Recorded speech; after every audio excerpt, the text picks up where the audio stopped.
मानसिक स्वातंत्र्य हेच खरे स्वातंत्र्य आहे. ज्याचे मन स्वतंत्र नाही तो मोकळा असूनही गुलाम आहे. ज्याचे मन स्वतंत्र नाही तो जरी कैदी नसला तरी तो तुरुंगात आहे. ज्याचे मन स्वतंत्र नाही तो जिवंत असूनही मेला आहे. मनाचे स्वातंत्र्य ही जिवंतपणाची साक्ष आहे. मानसिक स्वातंत्र्य कोणाला आहे असे म्हणता येईल? जो आपली बुद्धी जागृत ठेवून आपले हक्क काय, आपले अधिकार काय व आपले कर्तव्य काय याची जाणीव करून घेतो त्याला मी स्वतंत्र म्हणतो.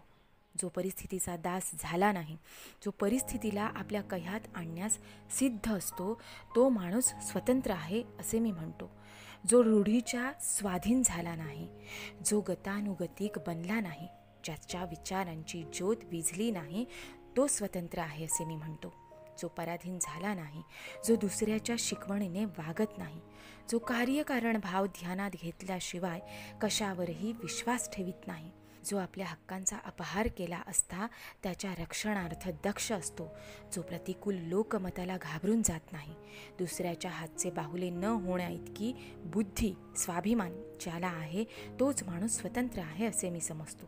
जो आपल्या आयुष्याचे ध्येय व आपल्या आयुष्याचा व्यय दुसऱ्याने घालून दिलेल्या आज्ञेप्रमाणे ठरवित नाही, जो आपल्या बुद्धीनुसार आपल्या आयुष्याचे ध्येय काय असावे, जो आपले आयुष्य कोणत्या कार्यात व कशा रीतीने व्यतीत करावे हे आपले आपण ठरवतो.